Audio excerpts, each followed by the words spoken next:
Guys, welcome to my YouTube channel fast physics. आज की इस वीडियो में हम सॉलिड स्टेट फिजिक्स के एक चैप्टर डाइलेक्ट्रिक्स, उस चैप्टर के बारे में हम पढ़ेंगे यहाँ पे। तो पहले हमें जानना जरूरी है कि डाइलेक्ट्रिक्स क्या है। डाइलेक्ट्रिक क्या है? डाइलेक्ट्रिक मटेरियल्स ऐसे एक मटेरियल है जिसके अंदर इलेक्ट्रिसिटी पास नहीं होता। जैसे हमने पढ़ा है इलेक्ट्रॉनिक्स में conductor, semiconductor, insulator. Dielectrics behaves like an insulator. क्यों? क्योंकि इस मटेरियल में फ्री इलेक्ट्रॉन्स नहीं है। फ्री इलेक्ट्रॉन्स ना होने के कारण इस मटेरियल के अंदर पे इलेक्ट्रिसिटी पास नहीं होता। क्योंकि डाइलेक्ट्रिक मटेरियल्स में जो डाइलेक्ट्रिक मटेरियल में जो एटम है, जो इलेक्ट्रॉन्स है, वो एटम के साथ वेरी टाइटली बाउंडेड होता है। Electrons are bounded tightly with atoms. इसके कारण हमें फ्री इलेक्ट्रॉन्स नहीं मिलता है डाइलेक्ट्रिक मटेरियल में। और फ्री इलेक्ट्रॉन ना होने के कारण डाइलेक्ट्रिक मटेरियल से डाइलेक्ट्रिक मटेरियल से करंट पास नहीं करता। इसीलिए हम इसको इंसुलेटर डाइलेक्ट्रिक मटेरियल को बोल सकते हैं लाइक एन इंसुलेटर। ठीक है। अब डाइलेक्ट्रिक मटेरियल्स बिहेव्स करता है इंसुलेटर की तरह, क्योंकि इसके जो इलेक्ट्रॉन्स है वो टाइटली बाउंडेड होता है एटम्स के साथ। और करंट फ्लो करने के लिए हमें क्या चाहिए? Free electrons. जितने ज्यादा फ्री इलेक्ट्रॉन्स रहेगा उतना ज्यादा करंट फ्लो होगा, या वो मटेरियल करंट फ्लो कर पाएगा अगर उसके पास फ्री इलेक्ट्रॉन हो। अगर हो तो वो करंट फ्लो करेगा उस मटेरियल के अंदर में। पर डाइलेक्ट्रिक पे जितने सारे जो इलेक्ट्रॉन्स होते हैं वो एटम के साथ बाउंडेड होता है टाइटली। इसीलिए डाइलेक्ट्रिक्स को हम बोल सकते हैं ये एक इंसुलेटर। अब हम डाइलेक्ट्रिक मटेरियल्स दो तरह से बना सकते हैं, एक पोलर मॉलिक्यूल्स के यूज से और नॉन पोलर मॉलिक्यूल से। मतलब डाइलेक्ट्रिक्स दो तरह का होता है, एक पोलर मॉलिक्यूल से बना होता है, पोलर मॉलिक्यूल्स, और एक नॉन पोलर मॉलिक्यूल्स,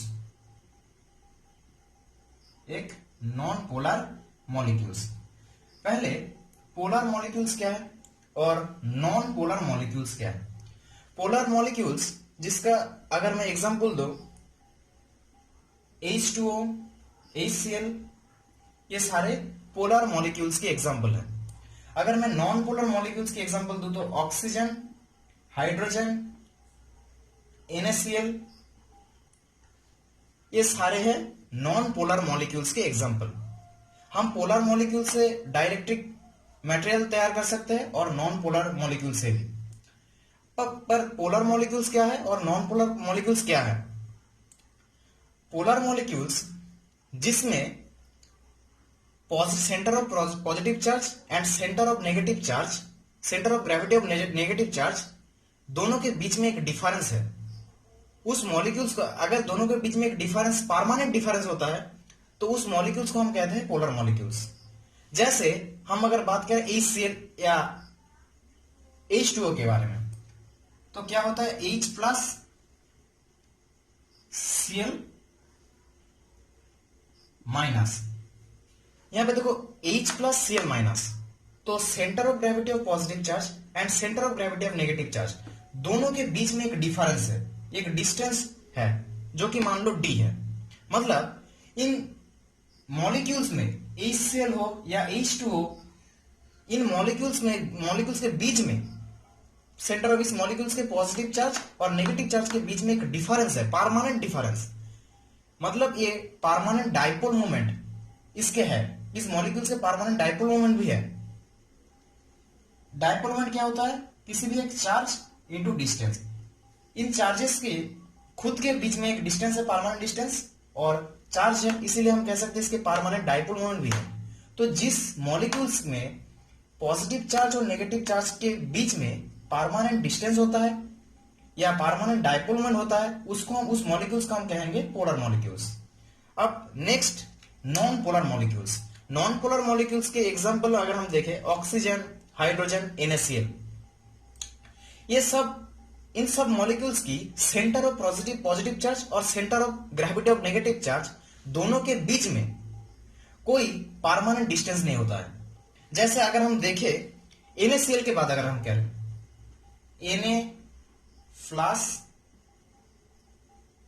Na+Cl-, अगर हम NaCl की बात करें तो यहां पे देखो Na+Cl-, दोनों के बीच में कोई डिस्टेंस नहीं है। Na+Cl-, दोनों के बीच में कोई डिस्टेंस नहीं है। या हाइड्रोजन या ऑक्सीजन, इन मॉलिक्यूल्स के पॉजिटिव चार्ज और नेगेटिव चार्ज के बीच में कोई परमानेंट डिस्टेंस नहीं है, जैसे HCl पे था। पर NaCl, H2, ऑक्सीजन, इन मॉलिक्यूल्स के सेंटर ऑफ पॉजिटिव चार्ज और सेंटर ऑफ नेगेटिव चार्ज के बीच में कोई परमानेंट डिस्टेंस नहीं है। तो हम कह सकते हैं इन मॉलिक्यूल्स के कोई परमानेंट डाइपोल मोमेंट भी नहीं है। क्यों? क्योंकि डाइपोल मोमेंट क्या होता है? Charge into distance. अगर इन दोनों के बीच में कोई डिस्टेंस ही नहीं है, डिस्टेंस ही अगर 0 है, तो मतलब कोई डाइपोल मोमेंट भी इसके अंदर, कोई डाइपोल मोमेंट भी इस मॉलिक्यूल्स के नहीं होंगे। तो हम कह सकते हैं नॉन पोलर मॉलिक्यूल्स क्या है? जिन मॉलिक्यूल्स के centre of gravity of positive charge और centre of gravity of negative charge दोनों के बीच में कोई डिस्टेंस नहीं है, और दोनों के और इन मॉलिक्यूल्स के कोई परमानेंट डाइपोल मोमेंट भी नहीं होता है। कोई परमानेंट डाइपोल मोमेंट भी नहीं होता है। इन मॉलिक्यूल्स को हम कह सकते हैं नॉन पोलर मॉलिक्यूल्स। अब हम डाइलेक्ट्रिक मटेरियल पोलर मॉलिक्यूल से भी बना सकते हैं और नॉन पोलर मॉलिक्यूल से भी बना सकते हैं। जैसे अगर हम मान लो हम पोलर मॉलिक्यूल से एक डाइलेक्ट्रिक मटेरियल तैयार किया, यहां पे पोलर मॉलिक्यूल से मान लो यहां पे H2 मॉलिक्यूल्स हमने लिया, और एक नॉन पोलर मॉलिक्यूल से हमने एक डाइलेक्ट्रिक मटेरियल तैयार किया। यहां पे मान लो NaCl किसका एग्जांपल है? Non polar molecules. फिर H2 मॉलिक्यूल्स का क्या है? परमानेंट डाइपोल मोमेंट है, मतलब इसका centre of gravity of negative charge और centre of gravity of positive charge दोनों के बीच में एक डिफरेंस है। पर इसका NaCl का अगर हम देखें तो centre of gravity of positive charge और centre of gravity of negative charge एक ही पॉइंट पे है, मतलब दोनों के बीच में कोई डिफरेंस नहीं है। तो हम ऐसे लिख सकते हैं, पॉजिटिव नेगेटिव एक साथ लिख सकते हैं, positive negative positive negative positive negative positive negative, क्योंकि इन मॉलिक्यूल्स में NaCl हो या ऑक्सीजन या हाइड्रोजन, इन मॉलिक्यूल्स में centre of gravity of positive charge and centre of gravity of negative charge दोनों ही एक ही पॉइंट पे रहता है, कोई डिस्टेंस नहीं है इन दोनों का, centre of gravity of positive charge and centre of gravity of negative charge. But अगर H2 की बात करें तो इसका centre of gravity of negative charge and centre of gravity of positive charge दोनों के बीच में एक डिस्टेंस है, इसलिए हम कह सकते हैं इन मॉलिक्यूल्स के एक परमानेंट डाइपोल मोमेंट है।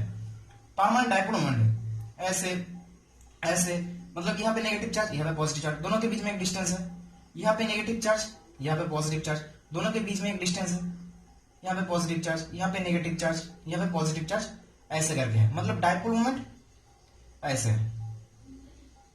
ठीक है, तो हमने यहाँ पे दो डाइलेक्ट्रिक मटेरियल तैयार किया, एक पोलर मॉलिक्यूल से बना हुआ है और एक नॉन पोलर मॉलिक्यूल से बना हुआ है। ठीक है, पर अब हम अगर यहाँ पे दोनों डाइलेक्ट्रिक मटेरियल के नेट डाइपोल मोमेंट अगर हम निकालें, मान लो यहाँ पे हम नेट डाइपोल मोमेंट कैलकुलेट करेंगे यहाँ पे, और यहाँ पे भी नेट डाइपोल मोमेंट कैलकुलेट करेंगे। यहाँ पे अगर हम नेट डाइपोल मोमेंट कैलकुलेट करता है अगर करेंगे तो उसका वैल्यू कितना आएगा? 0। क्यों? क्योंकि NaCl क्या है? नॉन पोलर मॉलिक्यूल्स, जिसके जितने भी मॉलिक्यूल्स है उसके खुद के पास कोई डाइपोल मोमेंट ही नहीं है, 0 है। हमने बताया था कि नॉन पोलर मॉलिक्यूल्स के डाइपोल मोमेंट क्या होता है? 0 होता है। उसके उन मॉलिक्यूल्स के कोई भी डाइपोल मोमेंट नहीं होता, क्योंकि उसके पॉजिटिव चार्ज और नेगेटिव चार्ज के बीच में कोई डिस्टेंस ही नहीं होता है। इसीलिए इन सारे मॉलिक्यूल्स के डाइपोल मोमेंट 0 होगा। तो नेट डाइपोल मोमेंट कितना होगा? 0 ही होगा। पर फिर हम अगर पोलर मॉलिक्यूल से बना हुआ डाइलेक्ट्रिक मटेरियल को अगर हम देखें, वहां पे अगर हम नेट डाइपोल मोमेंट की वैल्यू निकालने आए तो कितना होगा इसका वैल्यू नेट डायपोल मोमेंट का, वो भी जीरो होगा। क्यों? हमें तो पता है कि H2O पोलर मॉलिक्यूल्स है और उसके हर मॉलिक्यूल्स के एक डायपोल मोमेंट होता है, परमानेंट डायपोल मोमेंट। देखो ये यहाँ पे भी जो H2O मॉलिक्यूल है उसका भी परमानेंट एक डायपोल मोमेंट है, इसका भी एक डायपोल मोमेंट है। हर मॉलिक्यूल्स का H2O मॉलिक्यूल्स का डायपोल मोमेंट एक परमानेंट डायपोल मोमेंट है। फिर भी हमने यहाँ पे जीरो क्यों लिखा? क्योंकि जो डायपोल मोमेंट है, जो मॉलिक्यूल्स का डायपोल मोमेंट है, वो रैंडमली ओरिएंटेड होता है। मान लो इस चीज को मैं अगर जूम करके यहाँ पे दिखाऊं तो जो डायपोल मोमेंट है, एक डायपोल मोमेंट इस डायरेक्शन पे, एक डायपोल मोमेंट इस डायरेक्शन पे, एक डायपोल मोमेंट इस डायरेक्शन पे, एक डायपोल मोमेंट इस डायरेक्शन पे, एक डायपोल मोमेंट इस डायरेक्शन पे, एक डायपोल मोमेंट इस डायरेक्शन पे। देखो हर डायपोल मोमेंट्स एक लाइन पे नहीं है, ओरिएंटेड है रैंडमली, इस तरफ इस तरफ इस तरफ इस तरफ इस तरफ, randomly oriented. They are oriented randomly with randomly, इसीलिए नेट डायपोल मोमेंट का वैल्यू जीरो आता है। ये डायपोल मोमेंट को देखो, इस बार डायपोल मोमेंट कैंसिल कर देता है, ऐसे ही हर डायपोल मोमेंट कैंसिल करता है ईच अदर को। क्यों? क्योंकि दे आर ओरिएंटेड रैंडमली, इसीलिए हमें नेट डायपोल मोमेंट जीरो मिलता है। इन लोगों के खुद के परमानेंट डायपोल मोमेंट होने के बावजूद हमें यहाँ पे dipole moment, net dipole moment कितना मिलता है? जीरो मिलता है। और यहाँ पे तो जीरो मिलेगा ही, क्योंकि इन लोगों का तो खुद का ही कोई डायपोल मोमेंट नहीं है, तो नेट डायपोल मोमेंट तो जीरो आएगा। पर इन लोगों का डायपोल मोमेंट है, फिर भी हमें जीरो मिला, क्योंकि they are this dipole moment are oriented randomly, इसीलिए हमें जीरो मिला। हर कोई डायपोल मोमेंट एक दूसरे को कैंसिल करता है, इसीलिए हमें नेट डायपोल मोमेंट जीरो मिला। पर अगर हमें डाइलेक्ट्रिक को पोलराइज करना है या पोलराइजेशन निकालना है तो हमें डायपोल मोमेंट चाहिए ही चाहिए। पर यहां पे क्या आ रहा है? जीरो आ रहा है। तो हम क्या ऐसा कौन सा काम करें जिससे हमें डायपोल मोमेंट के वैल्यू कुछ आए, कुछ मिल जाए, जिससे हम पोलराइजेशन कर सकते हैं या डाइलेक्ट्रिक को पोलराइज कर सकते हैं। क्योंकि हम जानते हैं क्या पोलराइजेशन क्या होता है। पोलराइजेशन अगर हम पोलराइजेशन को कैपिटल P से लिखें, पोलराइजेशन होता है net dipole moment upon unit volume. हर यूनिट वॉल्यूम में कितना डायपोल मोमेंट है उसका रेशियो को हम बोलते हैं पोलराइजेशन। तो पोलराइजेशन निकालने के लिए या डाइलेक्ट्रिक को पोलराइज करने के लिए हमें डायपोल मोमेंट चाहिए। डायपोल मोमेंट के कोई भी वैल्यू हमें चाहिए, पर यहां पे क्या आ रहा है? जीरो आ रहा है। तो हम यहां पे डायपोल मोमेंट के वैल्यू निकालेंगे किसकी मदद से? अगर हम यहां पे जो हमने पोलर मॉलिक्यूल्स लिया, डाइलेक्ट्रिक मटेरियल बनाने के लिए हमने जो पोलर मॉलिक्यूल्स लिया या नॉन पोलर मॉलिक्यूल्स लिया, उस मॉलिक्यूल्स में अगर हम यहां पे एक एक्सटर्नल इलेक्ट्रिक फील्ड मान लो E0 अप्लाइड करते हैं, और यहां पे भी अगर हम एक्सटर्नल इलेक्ट्रिक फील्ड को अप्लाई करते हैं, तब क्या होगा? जितने भी नेगेटिव चार्जेस है या पॉजिटिव चार्जेस है, पॉजिटिव चार्जेस क्या करेगा? इलेक्ट्रिक फील्ड के डायरेक्शन पे पॉजिटिव चार्ज क्या करेगा? इलेक्ट्रिक फील्ड के डायरेक्शन पे ये दौड़ेगा, और नेगेटिव चार्ज ऑपोजिट डायरेक्शन में चला जाएगा इलेक्ट्रिक फील्ड का। यहां पे भी पॉजिटिव चार्ज क्या करेगा? यहां पे क्या होगा? यहां पे अगर हम देखेंगे तो ऐसे रैंडमली ओरिएंटेड है। यहां पे नेगेटिव चार्ज है, यहां पे पॉजिटिव चार्ज है, तो पॉजिटिव चार्ज क्या करेगा? नेगेटिव चार्ज क्या करेगा? इस डायरेक्शन पे जाएगा, और पॉजिटिव चार्ज इस डायरेक्शन पे। ऐसे करके सारे जो डायपोल मोमेंट है एक ही डायरेक्शन पे इलेक्ट्रिक फील्ड के डायरेक्शन पे ओरिएंटेड होगा। ओरिएंटेड एक ही डायरेक्शन पे, अलोंग दिस डायरेक्शन पे ओरिएंटेड हो जाएगा। Negative to positive, dipole moment का डायरेक्शन क्या है? Negative to positive. मतलब एक्सटर्नल इलेक्ट्रिक फील्ड के डायरेक्शन पे हर कोई आ जाएगा। यहाँ पे नेगेटिव चार्ज, यहाँ पे पॉजिटिव चार्ज, हर एक डायपोल मोमेंट, मॉलिक्यूल्स के हर एक डायपोल मोमेंट इलेक्ट्रिक फील्ड के डायरेक्शन पे ही चला आएगा। और ये सब रैंडमली ओरिएंटेड अब नहीं रहेगा एक्सटर्नल इलेक्ट्रिक फील्ड अप्लाई करने के बाद। पहले क्या था? रैंडमली ओरिएंटेड था, हमें डायपोल मोमेंट जीरो मिल रहा था, पर अब हमें नेट डायपोल मोमेंट जीरो नहीं मिलेगा। कोई वैल्यू मिलेगा पर जीरो नहीं मिलेगा, क्योंकि कोई भी डायपोल मोमेंट एक दूसरे को कैंसिल नहीं कर रहा है यहाँ पे। तो कुछ डायपोल मोमेंट का यहाँ पे वैल्यू हमें मिलेगा। ऐसे यहाँ पे भी जहां पे हमने नॉन पोलर मॉलिक्यूल्स के यूज से डाइलेक्ट्रिक मटेरियल तैयार किया, यहां पे भी अगर हम देखेंगे तो centre of gravity of negative charge और centre of gravity of positive charge, जो दोनों चार्ज एक ही पॉइंट पे था, अब दोनों एक डिस्टेंस बना लेगा। मतलब अगर इस पिक को हम देखेंगे ध्यान से तो ऐसा होगा, हर कोई सेपरेट हो जाएगा, हर कोई सेपरेट हो जाएगा, ऐसे हर कोई सेपरेट हो जाएगा, दोनों के बीच में एक डिफरेंस तैयार होगा।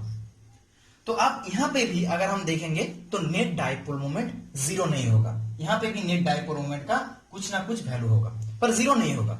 जीरो कब होता? जब इसका centre of gravity of positive charge कि दोनों के बीच में अगर कोई डिफरेंस नहीं होगा तो डाइपोल मोमेंट जीरो होता। पर अब एक्सटर्नल अप्लाइड फील्ड हमने जब यहां पे एक्सटर्नल इलेक्ट्रिक फील्ड जब हमने अप्लाई किया तो दोनों के बीच में centre of gravity of positive charge और centre of gravity of negative charge के बीच में एक डिस्टेंस बना और उसके कारण यहां पे एक डाइपोल मोमेंट तैयार हुआ। मतलब अब यहाँ पे डाइपोल मोमेंट जीरो नहीं है, तो हमें जो चाहिए था वो हमें मिल गया। यहाँ पे भी डाइपोल मोमेंट का कुछ वैल्यू है, यहाँ पे भी कुछ डाइपोल मोमेंट का वैल्यू। अब हमें चाहिए पोलराइजेशन। अब मैंने पहले ही बोला था कि पोलराइजेशन क्या होता है, capital P net dipole moment per unit volume. हर यूनिट वॉल्यूम में कितने डाइपोल मोमेंट है उसका रेशियो को हम बोलेंगे पोलराइजेशन। पोलराइजेशन। और अगर हर कोई डाइपोल मोमेंट, हर कोई मॉलिक्यूल्स का डाइपोल मोमेंट अगर इलेक्ट्रिक फील्ड के डायरेक्शन पे या हम कहे एक डायरेक्शन पे, एक ही डायरेक्शन पे अगर सारे यहां पे एक ही डायरेक्शन पे अगर सारे जो डाइपोल मोमेंट है इलेक्ट्रिक फील्ड के डायरेक्शन पे अगर रहे तो हम कह सकते हैं उसे पोलराइज्ड डाइइलेक्ट्रिक। देखो सारे नेगेटिव पॉजिटिव चार्ज या डाइपोल मोमेंट एक ही डायरेक्शन पे है, एक ही डायरेक्शन पे, रैंडमली ओरिएंटेड नहीं है, एक ही डायरेक्शन पे ओरिएंटेड है। अगर ऐसे ही एक ही डायरेक्शन पे हर कोई डाइपोल मोमेंट अगर एक ही डायरेक्शन पे ओरिएंटेड होता है तो तभी हम कहते हैं कि डाइइलेक्ट्रिक को पोलराइज्ड, तभी हम कहते हैं पोलराइज्ड डाइइलेक्ट्रिक। और इस पोलराइज्ड के कारण जो चार्जेस तैयार होता है उसको हम कहते हैं पोलराइजेशन चार्ज। उसको हम क्या कहते हैं? Polarization charge. अगर हम देखेंगे यहां पे तो ये सारे क्या होगा, सारे डाइपोल मोमेंट या सारे चार्जेस एक डिस्टेंस बना लेगा और हर कोई डाइपोल मोमेंट्स इलेक्ट्रिक फील्ड के डायरेक्शन पे होगा। जैसे अगर हम इस पिक को देखें, applied electric field, external applied electric field हमने जब दिया उसके बाद सारे डाइपोल मोमेंट्स पोलर या नॉन पोलर दोनों मॉलिक्यूल्स में डाइपोल मोमेंट क्या हुआ, एक ही डायरेक्शन पे इलेक्ट्रिक फील्ड के डायरेक्शन पे ओरिएंटेड हो गया, रैंडमली नहीं, एक ही डायरेक्शन पे ओरिएंटेड हो गया, ऐसे ऐसे ऐसे ओरिएंटेड हो गया। मतलब यहाँ पे क्या है, नेगेटिव चार्ज, यहाँ पे पॉजिटिव चार्ज, यहाँ पे नेगेटिव चार्ज, यहाँ पे पॉजिटिव चार्ज, यहाँ पे नेगेटिव चार्ज, यहाँ पे पॉजिटिव चार्ज, यहाँ पे नेगेटिव, यहाँ पे पॉजिटिव, ऐसे करके यहाँ पे नेगेटिव, ऐसे यहाँ पे पॉजिटिव, यहाँ पे नेगेटिव, यहाँ पे पॉजिटिव, यहाँ पे नेगेटिव, यहाँ पे पॉजिटिव, यहाँ पे नेगेटिव, यहाँ पे पॉजिटिव, यहाँ पे नेगेटिव पॉजिटिव नेगेटिव पॉजिटिव, तो ऐसे करके ओरिएंटेड होगा। ठीक है। फिर ये जो पॉजिटिव चार्ज और ये नेगेटिव चार्ज, ये दोनों एक दूसरे को कैंसिल करेगा, ऐसे ही ये दोनों चार्जेस एक दूसरे को कैंसिल करेगा, यहां पे भी, यहां पे भी, यहां पे भी, यहां पे भी और यहां पे भी कैंसिल करेगा हर कोई चार्ज, क्योंकि पॉजिटिव चार्ज है नेगेटिव चार्जेस है तो दोनों के बीच में कॉम्बिनेशन होगा, मतलब ये दोनों चार्ज कैंसिल, ये दोनों चार्ज कैंसिल। तो हमारे डाइइलेक्ट्रिक मटेरियल कुछ इस तरह से दिखेगा, इस तरह से, इस डायरेक्शन पे सिर्फ नेगेटिव चार्जेस इंड्यूस्ड होगा देखो, और इस डायरेक्शन में सिर्फ कौन से चार्ज रहेगा, पॉजिटिव चार्ज। और डाइपोल मोमेंट का डायरेक्शन क्या होगा, ऐसे ऐसे ऐसे ऐसे। तो इसका मतलब जब कोई डाइपोल मोमेंट, जब सारे डाइपोल मोमेंट मॉलिक्यूल्स की एक ही डायरेक्शन पे ओरिएंटेड होता है तब हम कहते हैं कि डाइइलेक्ट्रिक पोलराइज्ड हो गया या पोलराइज्ड डाइइलेक्ट्रिक। और इसके कारण जो चार्जेस यहां पे होता है डाइइलेक्ट्रिक के सरफेस में, जो चार्जेस इंड्यूस होता है, इस चार्जेस को हम कहते हैं क्या, पोलराइजेशन चार्जेस या पोलराइजेशन चार्ज। इस चार्ज को हम क्या कहते हैं, पोलराइजेशन चार्ज। अब हमने यहां पे कौन सा फील्ड अप्लाई किया, एक्सटर्नल इलेक्ट्रिक फील्ड को अप्लाई किया, E0 फील्ड अप्लाई करने से हमारे डाइइलेक्ट्रिक पे इंड्यूस्ड डाइपोल मोमेंट इंड्यूस्ड हुआ। देखो नेगेटिव से पॉजिटिव एक डाइपोल मोमेंट इंड्यूस्ड हुआ, यहां पे हम नेट डाइपोल मोमेंट का कुछ वैल्यू हमें मिलेगा, जीरो नहीं मिलेगा, जीरो नहीं मिलेगा, एक वैल्यू हमें मिलेगा डाइपोल मोमेंट का, जो हमें चाहिए था। पहले क्या आ रहा था, 0 आ रहा था, पर जब हमने इलेक्ट्रिक फील्ड अप्लाई किया तो देखो कैसे नेगेटिव चार्ज, पोलराइजेशन चार्जेस यहाँ पे इंड्यूस्ड हुआ, और उसके कारण हमारे पास जो डाइपोल मोमेंट आया उसको हम कह सकते हैं induced dipole moment. Induced dipole moment कह सकते हैं उसको। अब हम बात करेंगे मैक्सवेल फील्ड के। मैक्सवेल फील्ड क्या है?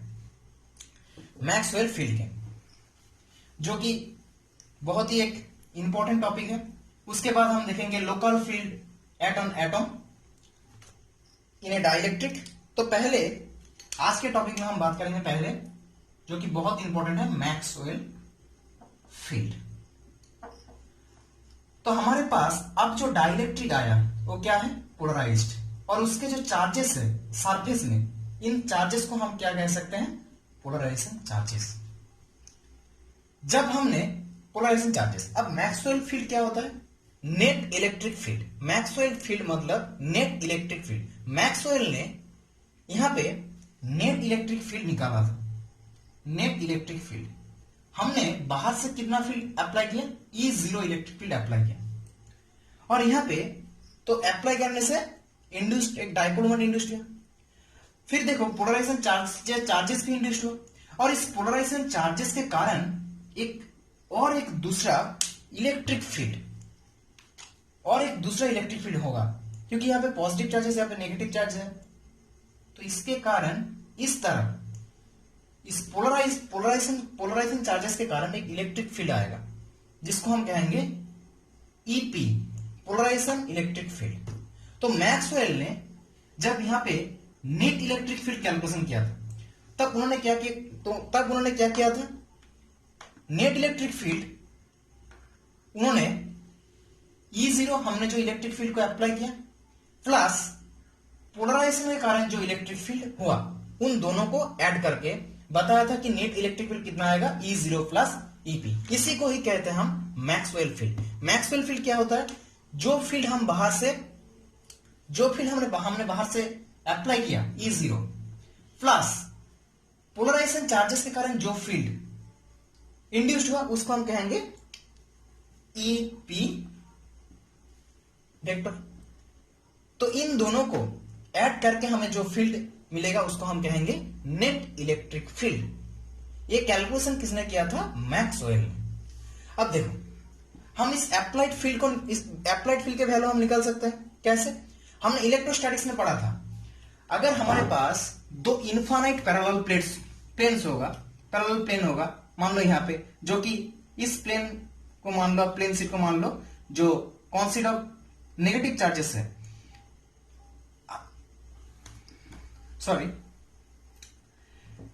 अगर हम इन दोनों प्लेट को, ये जो डाइलेक्ट्रिक मटेरियल है, यहां पे नेगेटिव चार्जेस इंड्यूस्ड हुआ, यहां पे पॉजिटिव चार्जेस इंड्यूस्ड हुआ, इसको अगर हम एक बैटरी से कनेक्ट करते हैं, बैटरी से अगर हम कनेक्ट करेंगे इस डाइलेक्ट्रिक को, मान लो V वोल्ट का एक बैटरी से हमने कनेक्ट किया, तो यहां पे कौन सी चार्ज आएगा? इसके सरफेस में पॉजिटिव चार्ज, और इसके सरफेस में कौन सा चार्ज आएगा? Negative charge.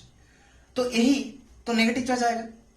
तो इसका मतलब हम बाहर से जो इलेक्ट्रिक फील्ड दिया उसका वैल्यू, हमने जो बाहर से इलेक्ट्रिक फील्ड दिया उसका वैल्यू हम निकाल पाएंगे आप, क्योंकि देखो पॉजिटिव चार्जेस है यहां पे, और यहां पे नेगेटिव चार्जेस है इस बैटरी कनेक्ट करने के बाद। तो यहां पे आ गया, इस सरफेस में आ गया पॉजिटिव चार्जेस, इस सरफेस में आ गया नेगेटिव चार्जेस, ऐसे करके नेगेटिव चार्जेस आ गए। अब हमें E0 का वैल्यू निकालना है, क्योंकि नेट इलेक्ट्रिक फील्ड मैक्सवेल ने क्या बताया? E0 electric field, applied electric field plus polarization charge के कारण जो इलेक्ट्रिक फील्ड हुआ उसका, उन दोनों को अगर हम ऐड करें तो हमें नेट इलेक्ट्रिक फील्ड आएगा। तो इसके लिए हमें पहले E0 इलेक्ट्रिक फील्ड निकालना होगा, जो हमने अप्लाई किया। तो हमने क्या किया? इस डाइलेक्ट्रिक को एक कैपेसिटर, पैरेलल प्लेट कैपेसिटर, या मान लो टू इनफाइनाइट पैरेलल प्लेन, उसके अंदर उसके साथ इस डाइलेक्ट्रिक मटेरियल को उसके साथ बैटरी के साथ कनेक्टेड कर दिया।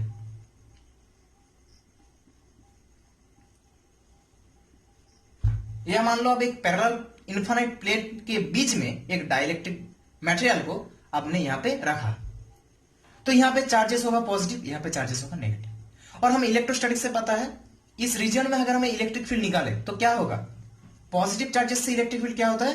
अवे फ्रॉम दिस पॉइंट, हम इस रीजन पे इलेक्ट्रिक फील्ड निकालेंगे और उसका वैल्यू क्या होता है सिग्मा अपॉन 2 एप्सिलॉन नॉट, ये हमने इलेक्ट्रोस्टैटिक्स में पढ़ा था। और इस नेगेटिव चार्जेस के कारण यहां पे इलेक्ट्रिक फील्ड कौन से यहां पे इलेक्ट्रिक फील्ड क्या होगा ना, इलेक्ट्रिक फील्ड क्या होता है towards from the negative charge, towards negative charge के डायरेक्शन में होता है। तो इस रीजन पे देखो इलेक्ट्रिक फील्ड, तो इसका वैल्यू भी क्या होगा सिग्मा अपॉन 2 एप्सिलॉन नॉट। तो इलेक्ट्रिक फील्ड दोनों ही एक ही डायरेक्शन पे है, तो इस रीजन में इलेक्ट्रिक फील्ड क्या होगा ऐड होगा sigma upon 2 epsilon not plus sigma upon 2 epsilon not, मतलब हमें मिलेगा सिग्मा अपॉन एप्सिलॉन नॉट। तो यहां पे तो हमने जो इलेक्ट्रिक फील्ड अप्लाई किया उसका वैल्यू कितना आया सिग्मा अपॉन एप्सिलॉन नॉट। ये हमने इलेक्ट्रोस्टैटिक्स में पढ़ा था। अगर एक सिंगल इनफाइनाइट प्लेन होगा, जो पॉजिटिव चार्ज का अगर प्लेन होगा, तो उसके राइट साइड में कितना इलेक्ट्रिक फील्ड होगा सिग्मा अपॉन 2 एप्सिलॉन नॉट। अगर नेगेटिव चार्ज का एक इनफाइनाइट प्लेन होगा या कैपेसिटर होगा, इनफाइनाइट प्लेन होगा, तो उसके लेफ्ट साइड में अगर हम इलेक्ट्रिक फील्ड निकाले तो क्या होगा ना, इलेक्ट्रिक फील्ड इस रीजन में क्या होगा, डायरेक्शन किस डायरेक्शन में होगा इलेक्ट्रिक फील्ड का away towards the negative charge, positive charge के लिए away from the positive charge और नेगेटिव चार्ज के लिए टुवर्ड्स द नेगेटिव चार्ज। तो इसका वैल्यू कितना है सिग्मा अपॉन 2 एप्सिलॉन नॉट और इसका value sigma upon 2 epsilon not. तो नेट इलेक्ट्रिक फील्ड कितना आएगा सिग्मा अपॉन एप्सिलॉन नॉट, ये ऐड होगा क्योंकि दोनों का डायरेक्शन इलेक्ट्रिक फील्ड का डायरेक्शन एक ही डायरेक्शन पे, तो ऐड होगा और हमारा वैल्यू कितना आएगा सिग्मा अपॉन एप्सिलॉन नॉट। तो यही है इलेक्ट्रिक फील्ड E0 का value sigma upon epsilon naught. अब हमें चाहिए इस पोलराइजेशन के कारण जो चार्जेस यहां पे आया, अब उसके कारण जो इलेक्ट्रिक फील्ड है ईपी, उसका वैल्यू हमें चाहिए, उसका वैल्यू हमें निकालना है। उसका वैल्यू हम कैसे निकालेंगे, देखो उसका वैल्यू हम कैसे निकालेंगे। तो हमारे डाइलेक्ट्रिक मटेरियल क्या है, ये है। अब हम क्या करेंगे, यहां से एक सिलेंडर को काट करेंगे, एक सिलेंडर ड्रॉ करेंगे, यहां से लेके यहां तक एक सिलेंडर ड्रॉ करेंगे। ये क्या है, एक इनफाइनाइट प्लेन है, ऐसे एक इनफाइनाइट प्लेन है। हमने यहां से लेके यहां तक एक सिलेंडर ड्रॉ किया, जिसका क्रॉस सेक्शनल एरिया हम मानते हैं डीए। क्रॉस सेक्शनल एरिया कितना है डीए, और लेंथ यहां से लेके यहां तक लेंथ कितना है डीजेड, यहां से लेके यहां तक इसका लेंथ कितना है डीजेड और क्रॉस सेक्शनल एरिया है डीए। हमें इस इलेक्ट्रिक फील्ड को निकालना है, फिर हम नेट इलेक्ट्रिक फील्ड का वैल्यू हमें मिलेगा। ठीक है, तो इसके इस E0 हमने जितना इलेक्ट्रिक फील्ड अप्लाई किया उसका वैल्यू हमने निकाल लिया। अब इस इलेक्ट्रिक फील्ड को हमें निकालना है। इसके लिए हमने क्या किया, एक सिलेंडर को ड्रॉ किया यहां से लेके यहां तक, जिसका क्रॉस सेक्शनल एरिया है डीए और जिसका लेंथ है यहां से यहां तक का लेंथ है डीजेड। और हम अगर उस सिलेंडर को यहां पे अगर हम सिलेंडर को ड्रॉ करें, जूम करके ड्रॉ करें, तो ऐसा होगा सिलेंडर, ऐसा होगा। डीजेड लेंथ का सिलेंडर है और जिसका क्रॉस सेक्शनल एरिया है डीए। अब देखो इस सिलेंडर का चार्जेस, इस सिलेंडर में यहां पे होगा नेगेटिव चार्जेस, यहां पे होगा पॉजिटिव चार्जेस। देखो यहां पे है नेगेटिव चार्जेस, यहां पे है पॉजिटिव चार्जेस। तो सिलेंडर के इस डायरेक्शन में है नेगेटिव चार्जेस, इस डायरेक्शन में है पॉजिटिव चार्जेस, और सारे नेगेटिव और पॉजिटिव चार्ज के बीच के डिस्टेंस क्या है डीजेड। तो अगर हम यहां से नेट डाइपोल मोमेंट हम निकालें, अगर हम निकालेंगे नेट डाइपोल मोमेंट, तो क्या आएगा, नेट डाइपोल मोमेंट क्या होता है, कोई भी एक चार्ज, यहां पे बहुत सारे नेगेटिव चार्ज है, बहुत सारे पॉजिटिव चार्ज भी है, और सबके डिस्टेंस क्या है डीजेड। तो अगर हम किसी भी एक चार्ज को नेट चाहिए, नेट डाइपोल मोमेंट चाहिए, हमें नेट डाइपोल मोमेंट चाहिए, तो हम क्या करेंगे, किसी भी एक चार्ज और उसके लेंथ, ये होगा हमारा नेट डाइपोल मोमेंट। मान लो क्यू चार्जेस है और उसके डिस्टेंस क्या है डीजेड, तो क्यू डीजेड हमारा नेट डाइपोल मोमेंट है। और हम और एक तरीके से इस डाइपोल मोमेंट को निकाल सकते हैं, इस इक्वेशन को हम एक नंबर देते हैं, और एक हम दूसरे तरीके से इस डाइपोल मोमेंट को निकाल सकते हैं। कैसे, हमें एक रिलेशन मालूम है, पोलराइजेशन इक्वल्स टू क्या होता है, net dipole moment upon unit volume.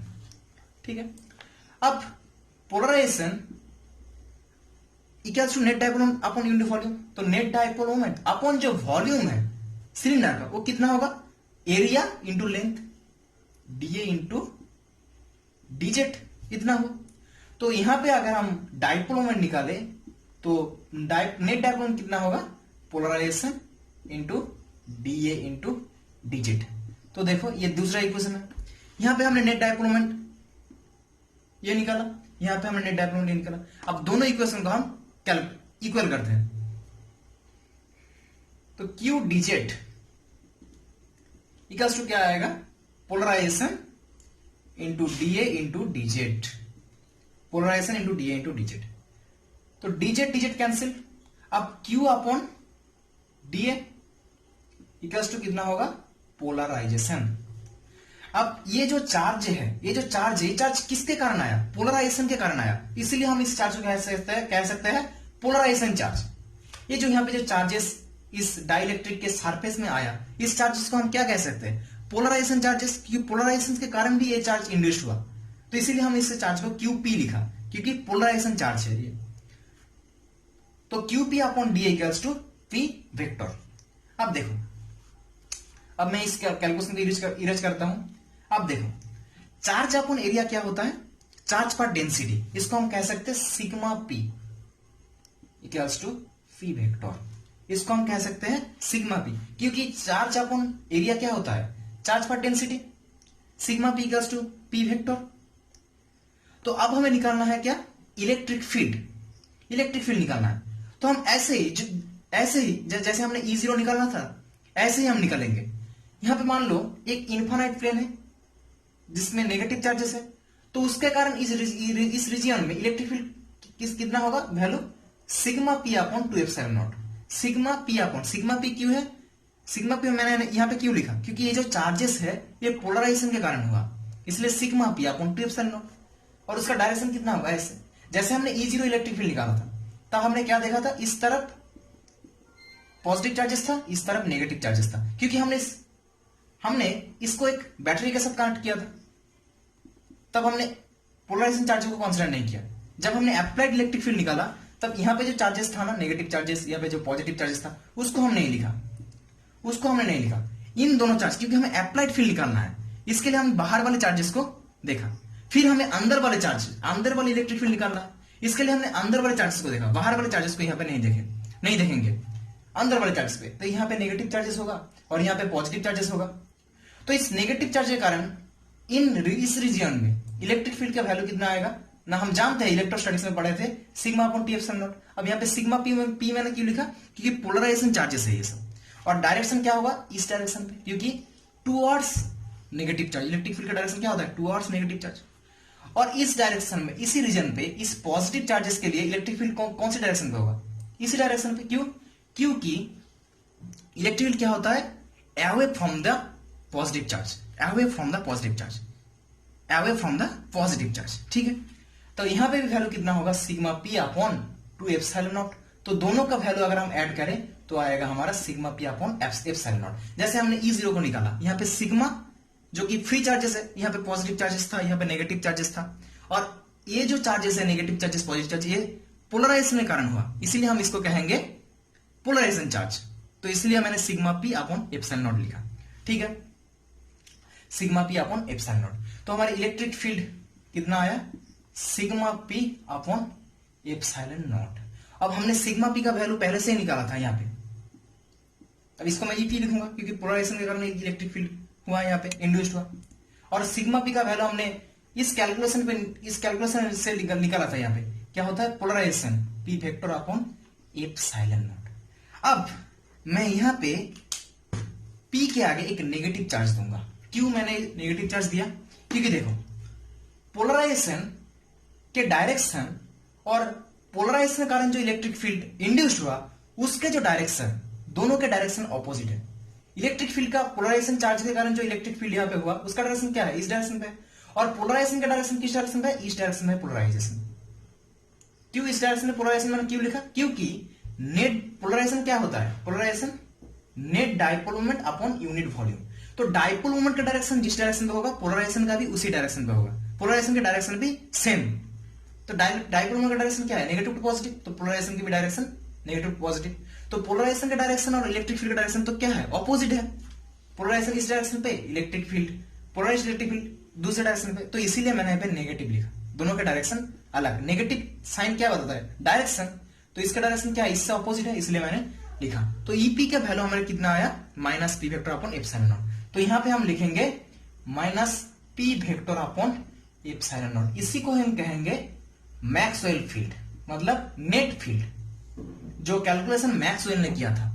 एक डाइलेक्ट्रिक, पोलराइज्ड डाइलेक्ट्रिक मटेरियल में net electric field calculate Maxwell ने कैलकुलेट किया था। मैक्सवेल ने E0 जो हमने अप्लाइड फील्ड, जो हमने जो इलेक्ट्रिक फील्ड हमने अप्लाई किया, और अप्लाइड पोलराइजेशन के कारण जो चार्जेस हुआ, इंड्यूस्ड हुआ, उसके कारण जो पोलराइज्ड फील्ड EP, उसका वैल्यू भी मैक्सवेल ने निकाला, फिर उसने नेट इलेक्ट्रिक फील्ड का रिजल्ट हमें दिया।